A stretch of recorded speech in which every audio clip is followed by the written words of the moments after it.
Hello नमस्कार दोस्तों, मैं रोहित @r.s कोचिंग क्लासेस के यूट्यूब चैनल में आपका स्वागत है। आज मैं एंशियंट हिस्ट्री का टेस्ट क्वेश्चन कराने जा रहा हूं। चलिए क्लास स्टार्ट करते हैं। पहला क्वेश्चन है, मोहनजोदड़ो में पाई गई नर्तकी डैश की बनी थी। तो मोहनजोदड़ो में पाई गई नर्तकी किसकी बनी थी? कासा की बनी थी।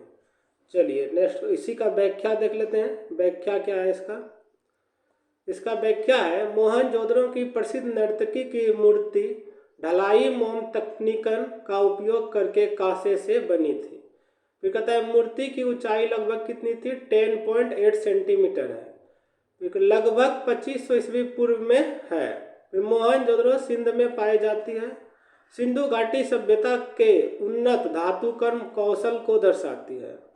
दुनिया में धातु मूर्तिकला के शुरुआती ज्ञात उदाहरणों में से एक है। सिंधु घाटी सभ्यता में टेराकोटा की मूर्तियां भी आम थी।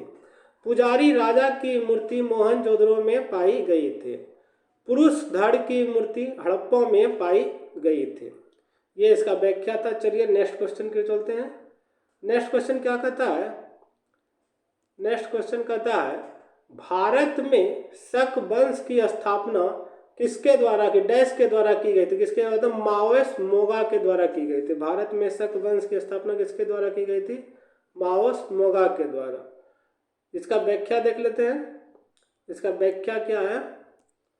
इसका व्याख्या कहता है, भारत में शक सिथियन वंश की स्थापना माओस, जिसे मोंगा भी कहा जाता है, द्वारा पहली शताब्दी ईसा पूर्व में की गई थी। उन्होंने उत्तर पश्चिम भारत विशेष रूप से गंधार और पंजाब क्षेत्र में शक सत्ता स्थापित की थी। माओस भारत के कुछ हिस्सों पर शासन करने वाले पहले इंडो सिथियन शासक थे। शकों के बाद में नौमपान और रुद्रदामन प्रथम जैसे राजाओं के अधीन अपने शासन का विस्तार किया। शक मूल रूप से मध्य एशियाई जनजातियां थी जो भारत में आई थी।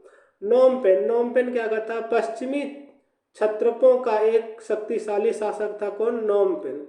सातवाहन के साथ संघर्ष और कई चांदी के सिक्के जारी करने के लिए किसे जाना जाता है? नोमपेन को। फिर अगला ऑप्शन था रुद्रदामन। रुद्रदामन से क्या रिलेटेड? रुद्रदामन प्रथम। सबसे महान शक शासकों में एक कौन था? रुद्रदामन। जूनागढ़ अभिलेख के लिए प्रसिद्ध कौन है? रुद्रदामन। फिर सुदर्शन झील का जीर्णोद्धार किसने करवाया था? रुद्रदामन ने। चलिए अब नेक्स्ट क्वेश्चन की ओर चलते हैं। नेक्स्ट क्वेश्चन क्या कहता है, निम्नलिखित में से किसने गिद्धकूट में अपने अधिकांश उपदेश दिए थे? तो गिद्धकूट में अपने अधिकांश उपदेश किसने दिए थे? तो गिद्धकूट में अपने अधिकांश उपदेश गौतम बुद्ध ने दिए थे। चलिए इसका व्याख्या देख लेते हैं। इसका व्याख्या क्या है? गौतम बुद्ध ने गिद्धकूट यानी गिद्ध चोटी में कई उपदेश दिए। दूसरा कहते हैं, यह राजगीर बिहार में स्थित है जो प्रारंभिक बौद्ध शिक्षाओं का एक प्रमुख केंद्र है। फिर सूत पिटक के कई महत्वपूर्ण प्रवचन यहीं दिए गए हैं। फिर कहता है, गिद्धकूट पहाड़ी मगध काल के दौरान बुद्ध का पसंदीदा ध्यान स्थल था। बौद्ध धर्म के शुरुआती समर्थक राजा बिंबिसार से जुड़ा हुआ है। यह सबसे पहले मान्यता प्राप्त बौद्ध मठ स्थलों में से एक है। दूसरा ऑप्शन था वर्धमान महावीर। जैन धर्म के 24वें तीर्थंकर हैं वर्धमान महावीर, जिसे ऋजुपालिका नदी के तट पर ज्ञान प्राप्त किया था। मुख्य रूप से मगध, वैशाली और आसपास के क्षेत्रों में उपदेश दिए। फिर अगला ऑप्शन था गुरु नानक देव। सिख धर्म के संस्थापक। उदासी नामक लंबी यात्राएं की थी इसने, गुरु नानक ने। फिर प्रमुख शिक्षा गुरु ग्रंथ साहिब में संकलित है। किसने कहा था? गुरु नानक देव ने। नाम जपान, किरात करना, वंड छकना पर जोर दिया था। किसने? गुरु नानक ने। फिर लास्ट ऑप्शन था रामकृष्ण परमहंस। रामकृष्ण परमहंस ने क्या कहा था? 19वीं शताब्दी के रहस्यवादी और बंगाल के आध्यात्मिक नेता थे। स्वामी विवेकानंद के गुरु कौन थे? रामकृष्ण परमहंस थे। दक्षिणेश्वर काली मंदिर से जुड़े कौन थे? रामकृष्ण परमहंस थे। चलिए नेक्स्ट क्वेश्चन की ओर चलते हैं। नेक्स्ट क्वेश्चन क्या कहता है, कालीबंगा का प्रारंभिक हड़प्पा स्थल जहां हल के निशान वाला एक जोता हुआ खेत मिला है किस राज्य में स्थित है? ये किस राज्य में स्थित है? हरियाणा, गुजरात, मध्य प्रदेश, राजस्थान। तो ये राजस्थान राज्य में स्थित है। कहाँ स्थित है? राजस्थान राज्य में स्थित है। चलिए इसका व्याख्या देख लेते हैं। व्याख्या क्या है इसका?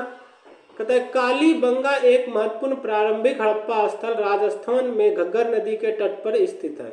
यह स्थल हल के निशान वाले जोते हुए खेत के खोजे गए प्रसिद्ध है खोजों के लिए प्रसिद्ध है, जो हल का उपयोग करके कृषि के सबसे पुराने ज्ञात प्रमाण है। यह हड़प्पा सभ्यता की कृषि पद्धति में महत्वपूर्ण अंतर्दृष्टि प्रदान करता है।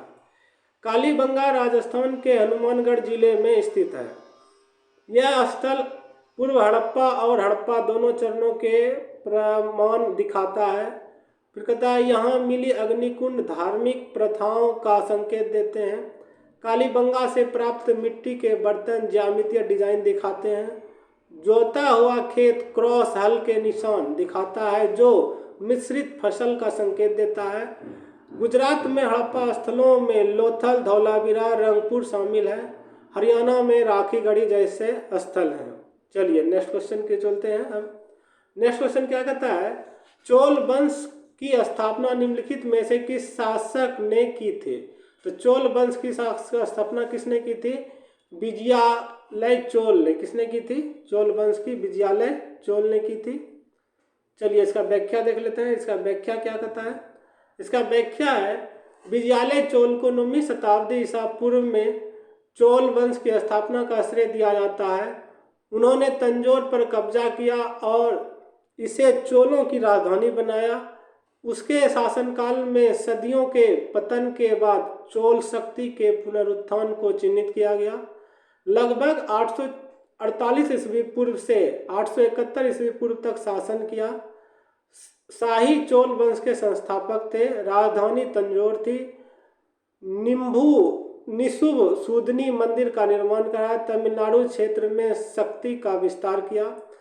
राजा चोल सबसे महान चोल शासक बृहदेश्वर मंदिर का निर्माण करवाया। आदित्य प्रथम विजयालय चोल के पुत्र साम्राज्य का विस्तार किया। राजेंद्र चोल प्रथम राजा राज के पुत्र नौसैनिक अभियान शुरू किया। चलिए खत्म हो गया। अब चलते हैं नेक्स्ट क्वेश्चन की ओर। नेक्स्ट क्वेश्चन क्या कहता है?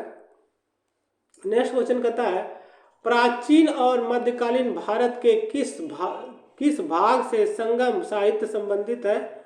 तो किस भाग से संगम साहित्य संबंधित है? दक्षिण भारत से संबंधित है। किससे संबंधित है? दक्षिण भारत से संबंधित है। चलिए अब इसका व्याख्या देख लेते हैं। इसका व्याख्या क्या कहता है? व्याख्या कहता है संगम साहित्य प्राचीन दक्षिण भारत विशेष रूप से तमिलनाडु से जुड़ा हुआ है। यह 500 ईस्वी पूर्व और 300 ईस्वी पूर्व के बीच शास्त्रीय तमिल में रचा गया था। इस साहित्य के मुख्य रूप से तमिल समाज की कविताएं, नैतिक लेखन और ऐतिहासिक विवरण शामिल है। संगम कृतियों का संकलन संगम नामक कवियों की सभाओं द्वारा किया गया था। प्रमुख विषयों में प्रेम और वीरता शामिल है। यह प्राचीन तमिलकम की राजधानी, व्यापार, संस्कृति और समाज की अंतर्दृष्टि प्रदान करता है। प्रमुख कृतियां तिरुकुरल, एट्टाथुरैनी, पट्टू पपाटू, फिर आ गया। यह प्रारंभिक द्रविड़ सभ्यता के अध्ययनों के लिए एक महत्वपूर्ण स्रोत है। चलिए नेक्स्ट क्वेश्चन की ओर चलते हैं। नेक्स्ट क्वेश्चन क्या कहता है? विक्रमशिला विश्वविद्यालय का निर्माण निम्नलिखित में से किस शासक के द्वारा किया? किस शासनकाल के क्वेश्चन सुनिएगा। विक्रमशिला विश्वविद्यालय का निर्माण निम्नलिखित में से किस राजवंश के शासनकाल के दौरान हुआ था? तो पाल राजवंश के शासनकाल के दौरान हुआ था। किसके दौरान हुआ था? पाल के दौरान। चलिए नेक्स्ट इसी का व्याख्या देख लेते हैं। इसका व्याख्या क्या कहता है? विक्रमशिला विश्वविद्यालय की स्थापना 8वीं शताब्दी ईस्वी पूर्व के अंत में पाल शासक धर्मपाल द्वारा की गई थी। यह उन्नत बौद्ध अध्ययन, विशेष रूप से ब्रजियान परंपराओं के लिए एक प्रमुख केंद्र के रूप में उभरा। वर्तमान भागलपुर बिहार में स्थित यह मठवासी विश्वविद्यालयों को बढ़ावा देने की पाल परंपरा का हिस्सा था। विश्वविद्यालय ने पूरे एशिया के विद्वानों को आकर्षित किया और आक्रमणों के दौरान नष्ट होने तक सक्रिय रहा। फिर इसका संस्थापक, पाल वंश का संस्थापक धर्मपाल था। स्थान था एंटीचक, भागलपुर, बिहार में। जुड़े हुए उल्लेखनीय विद्वान हैं अतिशा दीपंकर। विश्वविद्यालय का ध्यान बौद्ध दर्शन, तंत्र और तर्क है। पाल काल का महत्व, बौद्ध शिक्षा को महत्वपूर्ण संरक्षण है। पाल साम्राज्य ने 8वीं से 12वीं शताब्दी ईस्वी पूर्व तक पूर्वी भारत, बंगाल, बिहार क्षेत्र पर शासन किया। पहले शासक गोपाल, जिसे लोगों द्वारा चुना गया, भारतीय इतिहास में प्रारंभिक लोकतांत्रिक पसंद का दुर्लभ उदाहरण है। धर्मपाल ने साम्राज्य का विस्तार किया और नालंदा, विक्रमशिला और औदंतपुरी जैसे प्रमुख संस्थानों का समर्थन किया। पाल कला काले बेसाल्ट की मूर्तियों और विशिष्ट बौद्ध आइकनोग्राफी के लिए जानी जाती है। उनका राजनयिक प्रभाव तिब्बत, नेपाल और दक्षिण पूर्व एशिया तक फैला, जिससे बौद्ध संस्कृति का प्रचार हुआ। चलिए अब नेक्स्ट क्वेश्चन के चलते हैं। नेक्स्ट क्वेश्चन क्या कहता है, महावीर जयंती जैन धर्म के डैश तीर्थकर के जन्म दिवस का प्रतीक है। महावीर जयंती जो है जैन धर्म के 24वें तीर्थकर का प्रतीक है। किसमें? 24वें तीर्थकर का प्रतीक है। चलिए इसका व्याख्या देख लेते हैं। इसका व्याख्या क्या कहता है, महावीर जयंती जैन धर्म के 24वें तीर्थकर भगवान महावीर के जन्म का उत्सव मनाती है। उनका जन्म 599 ईस्वी पूर्व में कुंडग्राम में हुआ था। जैन संघ की स्थापना में एक प्रमुख भूमिका निभाई। अहिंसा, सत्य और अपरिग्रह का उपदेश दिया। जैन धर्म में 24 तीर्थकर हैं, जिनकी शुरुआत ऋषभनाथ से होती है। महावीर ने 24 वर्ष की आयु में केवल ज्ञान प्राप्त किया। उनका निर्माण पावापुरी में 527 ईस्वी पूर्व में हुआ। बाद में अनुयायी दिगंबर एवं श्वेतांबर संप्रदायों में विभाजित हो गए। उनके उपदेशों को आगमों में संकलित किया गया। महावीर का प्रतीक सिंह है। जन्म उत्सव चैत्र शुक्ल त्रयोदशी को मनाया जाता है। माता पिता सिद्धार्थ और त्रिशला है। इक्ष्वाकु वंश से संबंधित है। भिक्षुओं और अनुयायियों के लिए 5 व्रतों को बढ़ावा दिया। चलिए नेक्स्ट क्वेश्चन की ओर चलते हैं। नेक्स्ट क्वेश्चन क्या कहता है, निम्नलिखित में से किस राजवंश के शासनकाल को लोकप्रिय रूप से भारतीय इतिहास का स्वर्णकाल कहा जाता है? किसको कहा जाता है? भारतीय इतिहास का स्वर्णकाल गुप्त वंश को कहा जाता है। किसको कहा जाता है? गुप्त वंश को। चलिए इसका व्याख्या देख लेते हैं। इसका व्याख्या क्या कहता है, गुप्त वंश लगभग 320 ईस्वी पूर्व से 550 ईस्वी पूर्व को लोकप्रिय रूप से भारतीय इतिहास का स्वर्णकाल कहा जाता है। यह युग शांति, राजनीतिक स्थिरता, आर्थिक समृद्धि और कला, विज्ञान तथा साहित्य में उल्लेखनीय उपलब्धियों द्वारा चिन्हित है। कालिदास, आर्यभट्ट और ब्राह्मण जैसे प्रसिद्ध विद्वान इस काल में फले फूले। गुप्तों ने हिंदू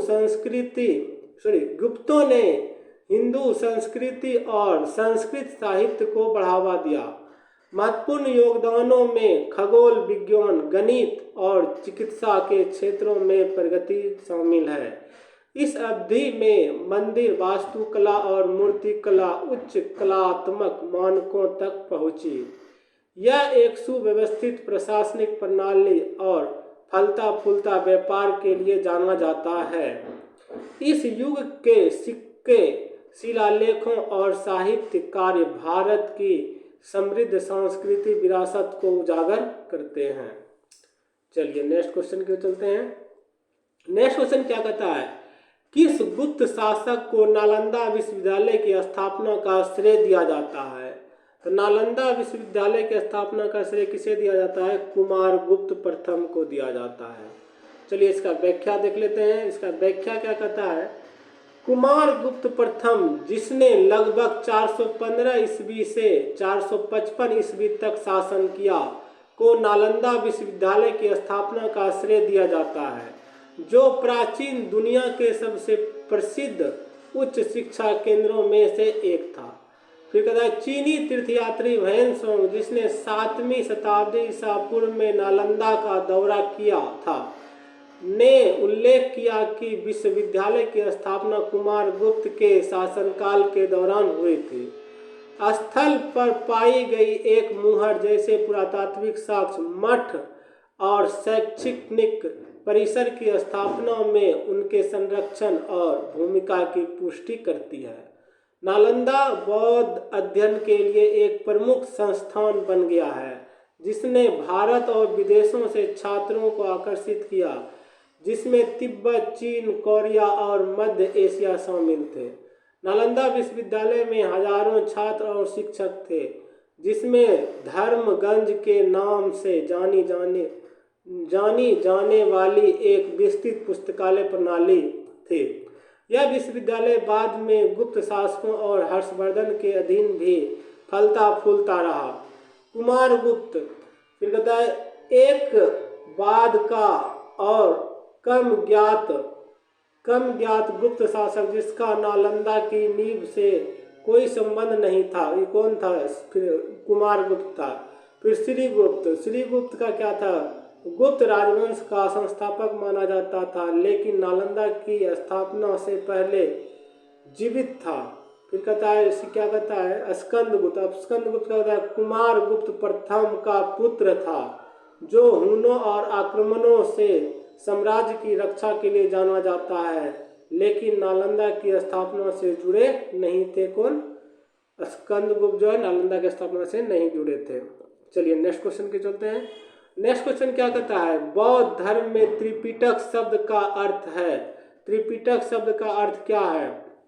त्रिपिटक शब्द का अर्थ है टोकरियां। बौद्ध धर्म में त्रिपिटक शब्द का अर्थ क्या है? टोकरियां है। चलिए अब इसका व्याख्या देख लेते हैं। इसका व्याख्या क्या कहता है? त्रिपिटक बौद्ध धर्म में एक संस्कृत या पाली शब्द है, जिसका शाब्दिक अर्थ है 3 टोकरियां। ये 3 टोकरियां बौद्ध विहित धर्म ग्रंथों का निर्माण करती है, और वे हैं विनय पिटक। विनय पिटक में क्या था? भिक्षुओं और ननों के लिए नियम है। सूत पिटक में बुद्ध की शिक्षाएं और उपदेश है। अभिधम्म पिटक में क्या है? बौद्ध दर्शन और उच्च विश्लेषणात्मक शिक्षाएं हैं। उन्हें टोकरियां कहा जाता है क्योंकि प्राचीन पांडुलिपियों को पारंपरिक रूप से टोकरी जैसे बर्तन में रखा जाता था। त्रिपिटक को पहली बार बुद्ध की मृत्यु के बाद राजगीर में प्रथम बौद्ध परिषद के दौरान संकलित किया गया। पाली कैनन थेरवाद परंपरा सबसे पुराना जीवित बौद्ध धर्म ग्रंथ है। त्रि यानी 3 और पिटक यानी टोकरी। चलिए इसका नेक्स्ट क्वेश्चन की ओर चलते हैं। नेक्स्ट क्वेश्चन क्या कहता है? पश्चिमी एशिया के यूनानी शासक द्वारा चंद्रगुप्त के दरबार में किसे राजदूत के रूप में भेजा गया था? तो किसे भेजा गया था? तो भेजा गया था मेगास्थनीज को। किसे भेजा गया था? मेगास्थनीज को। चलिए इसका व्याख्या देख लेते हैं। इसका व्याख्या क्या कहता है?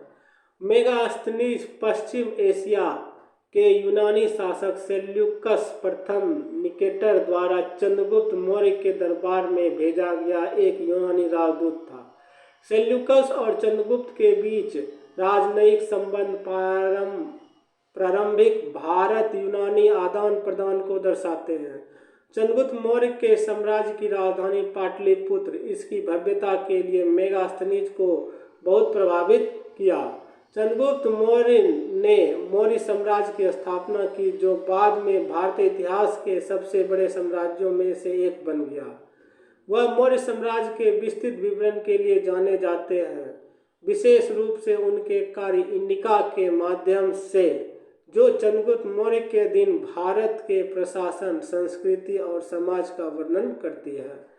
डायनोसियस वह यूनानी राजदूत था जिसे धनानंद के उत्तराधिकारी धम्म या बिंदुसार, जो चंद्रगुप्त मौर्य के पुत्र थे, के दरबार में भेजा गया था। चलिए नेक्स्ट क्वेश्चन की ओर चलते हैं। नेक्स्ट क्वेश्चन क्या कहता है? निम्नलिखित हड़प्पा सभ्यता स्थलों में से कौन सा एक बड़े खुले क्षेत्र का साक्ष्य प्रदान करता है, जिसमें सीढ़ीदार स्टैंड है, जिसे स्टेडियम के रूप में पहचाना जाता है। तो ये कौन है? धौलावीरा है। चलिए इसका व्याख्या देख लेते हैं। इसका व्याख्या क्या कहता है?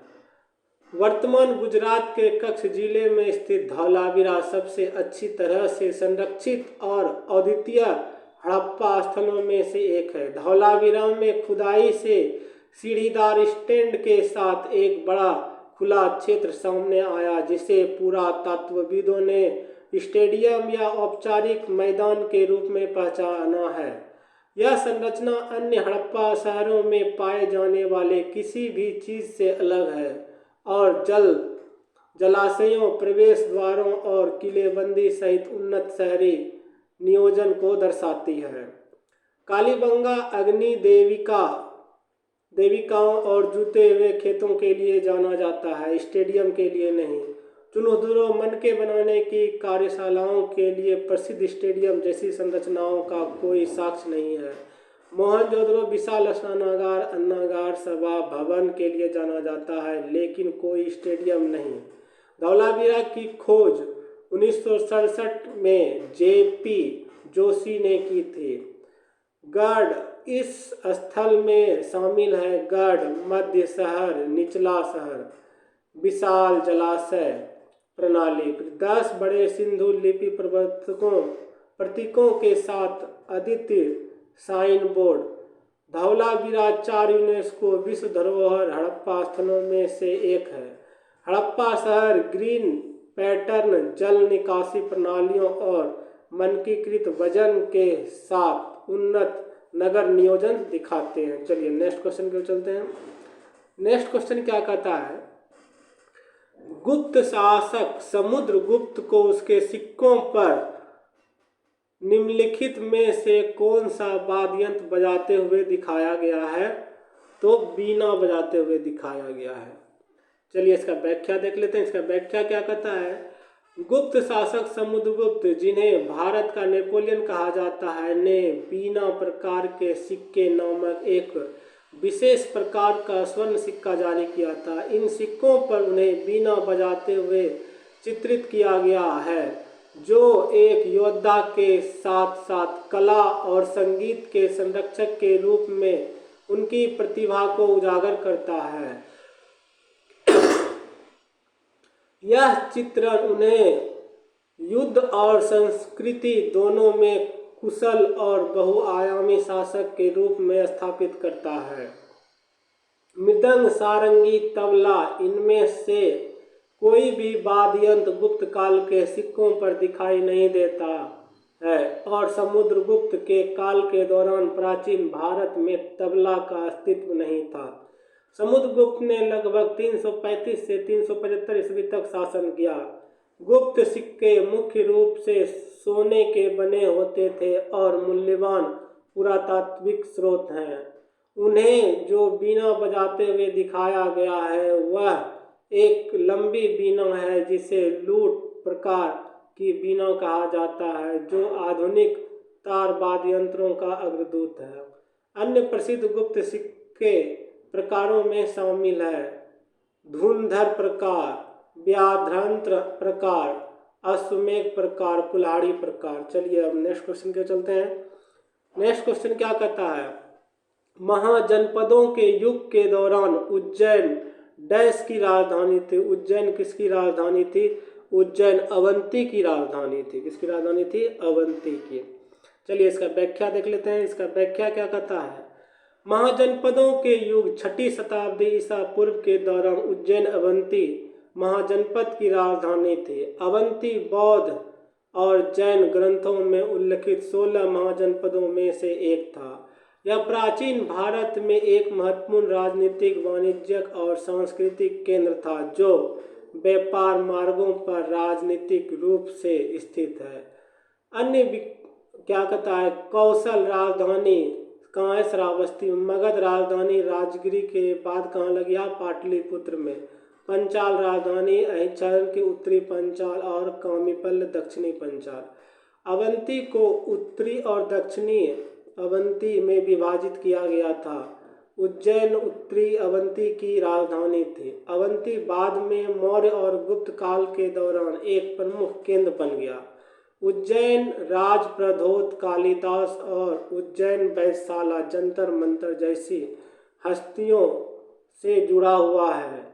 यह मशहूर हिंदू धर्म के सप्तपुरी यानी 7 पवित्र शहरों में से एक है। चलिए नेक्स्ट क्वेश्चन की ओर चलते हैं।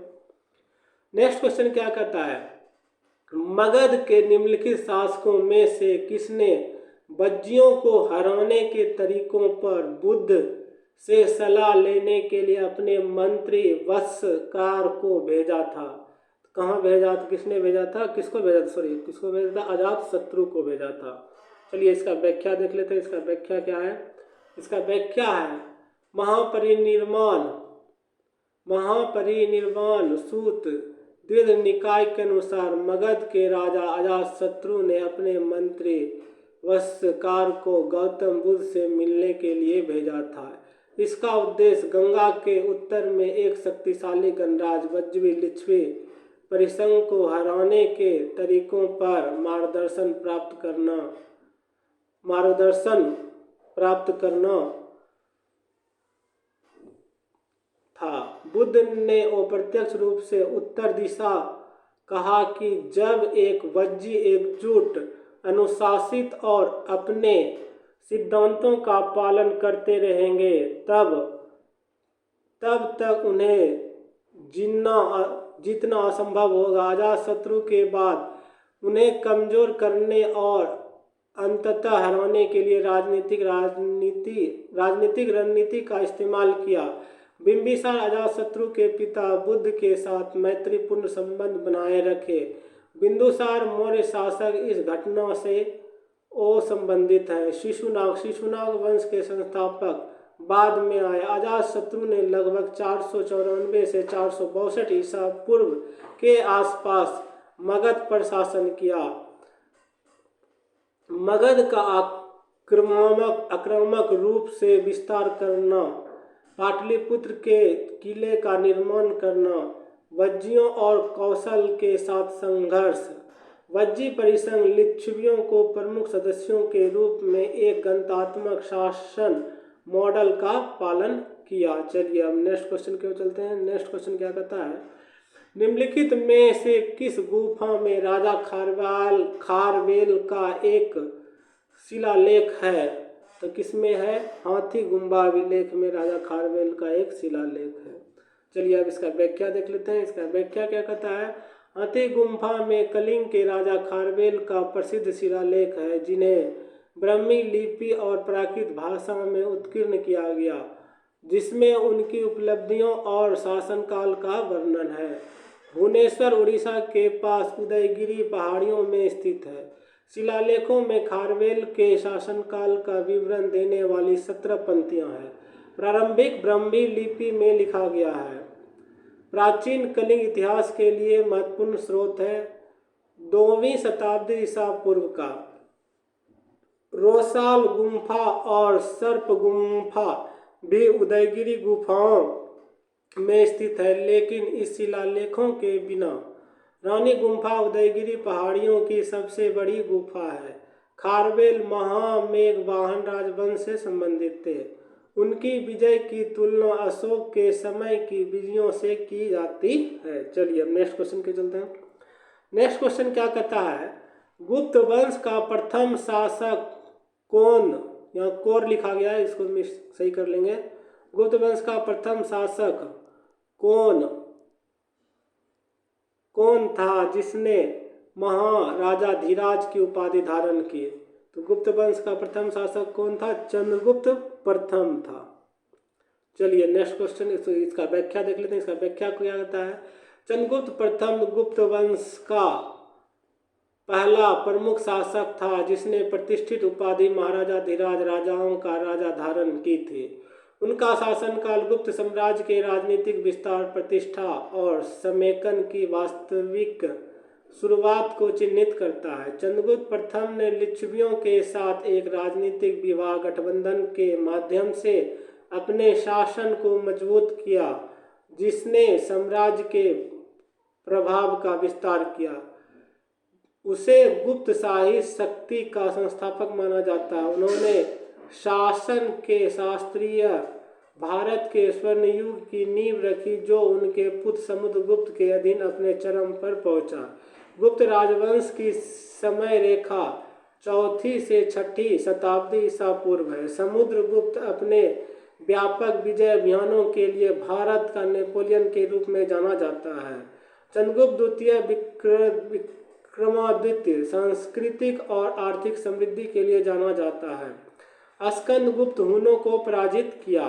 गुप्त युग 319 से 320 ईस्वी पूर्व में शुरू होता है। चलिए नेक्स्ट क्वेश्चन की ओर चलते हैं। नेक्स्ट क्वेश्चन क्या कहता है? जैन विहित साहित्य का पहला व्यवस्थित संकलन कहाँ हुआ है? तो इसका पहला व्यवस्थित संकलन कहाँ हुआ है? पाटलिपुत्र में हुआ है। चलिए इसका व्याख्या देख लेते हैं। इसका व्याख्या क्या कहता है? प्रथम जैन संगति लगभग 300 ईसा पूर्व पाटलिपुत्र में आयोजित की गई थी। यह आचार्य स्थूलभृद के नेतृत्व में आयोजित की गई थी। इस संगीत को 12 साल के अकाल के कारण मौखिक जैन आगमों के संस्मरण और संचरण में बाधा के बाद उन्हें संरक्षित करने के लिए बुलाया गया था। यह जैन विहित साहित्य को व्यवस्थित करने का पहला प्रयास था। हालांकि कुछ जैन संप्रदायों द्वारा संकलन को अपूर्ण माना गया था। आगम जैन धर्म के विहित ग्रंथ हैं जो मूल रूप से मौखिक रूप से प्रसारित किए गए थे। जैन धर्म में 2 प्रमुख संप्रदाय हैं, श्वेतांबर और दिगंबर, जिनके आगमों के संरक्षण और प्रामाणिकता पर अलग अलग विचार हैं। प्रियता वल्लभी 512 ईस्वी में राजा ध्रुवसेन के अधीन द्वितीय जैन संगति का स्थान श्वेतांबरों द्वारा आगमों का अंतिम संकलन और लेखन किया वल्लभी ने। फिर मथुरा में क्या हुआ? एक महत्वपूर्ण जैन धार्मिक केंद्र, लेकिन पहली संगति का स्थल नहीं है। यहाँ प्रारंभिक विहित संकलन से जुड़ी कोई बड़ी संगति आयोजित नहीं हुई। लुम्बिनी गौतम बुद्ध का जन्म स्थान और एक पवित्र बौद्ध स्थल है। जैन विहित संगतियों में से कोई नहीं है। चलिए हम नेक्स्ट क्वेश्चन के चलते हैं। नेक्स्ट क्वेश्चन क्या कहता है? सारनाथ में स्थित सिंह चतुर्भुज स्तंभ शीर्ष, जिसे भारत गणराज्य के लिए राष्ट्रीय प्रतीक के रूप में अपनाया गया है, का निर्माण निम्नलिखित में से मौर्य राजा डैश द्वारा करवाया गया था। मौर्य राजा किसके द्वारा? मौर्य राजा अशोक के द्वारा करवाया गया था। चलिए इसका व्याख्या देख लेते हैं। इसका व्याख्या क्या है? सारनाथ स्थित सिंह चतुर्भुज स्तंभ शीर्ष का निर्माण सम्राट अशोक द्वारा लगभग 250 बीसी में करवाया गया था। यह उस स्थान को चिन्हित करता है जहां भगवान बुद्ध ने अपना पहला उपदेश दिया था। यह मूर्तिकला अत्यधिक पॉलिश किए गए बलुआ पत्थर के एक ही खंड यानी ब्लॉक से तराशी गई है। स्तंभ शीर्ष में 4 सिंह एक दूसरे की ओर पीठ करके बैठे हैं, जो शक्ति, साहस, आत्मविश्वास और गर्व का प्रतीक है। इस सिंह चतुर्भुज स्तंभ शीर्ष के एक प्रतिरूप को 26 जनवरी 1950 को भारत के राष्ट्रीय प्रतीक के रूप में अपनाया गया। अशोक के स्तंभों पर आमतौर पर धर्म, नैतिक शिक्षाओं को बढ़ावा देने वाले शिलालेख होते हैं। सिंह चतुर्भुज स्तंभ शीर्ष से लिया गया पहिया अशोक चक्र भारतीय राष्ट्रीय ध्वज के केंद्र में दिखाई देता है। द्वितीय मौर्य सम्राट और अशोक के पिता कौन थे? बिंदुसार थे। अशोक की तरह स्तंभों या स्मरणों के निर्माण के लिए ज्ञात नहीं है कौन? बिंदुसार। उनके शासनकाल में क्षेत्रीय विस्तार पर अधिक ध्यान केंद्रित किया गया। फिर कहता है देववर्मन मौर्य सीमित ऐतिहासिक अभिलेखों वाले बाद के मौर्य शासकों में से एक है। किसी भी प्रमुख स्थापत्य या कलापत्य परियोजनाओं से संबंधित नहीं है। संपत्ति मौर्य बी ऑप्शन है। फिर इसमें कहता है अशोक के पोते और जैन धर्म के संरक्षक के रूप में जाने जाते हैं। सिंह चतुर्भुज स्तंभ शीर्ष और अशोक के स्तंभ निर्माण से कोई संबंध नहीं है। चलिए नेक्स्ट क्वेश्चन करते हैं। क्वेश्चन खत्म हो गया। चलिए, क्लास अच्छा लगा तो वीडियो को लाइक कीजिएगा, शेयर कीजिएगा। धन्यवाद।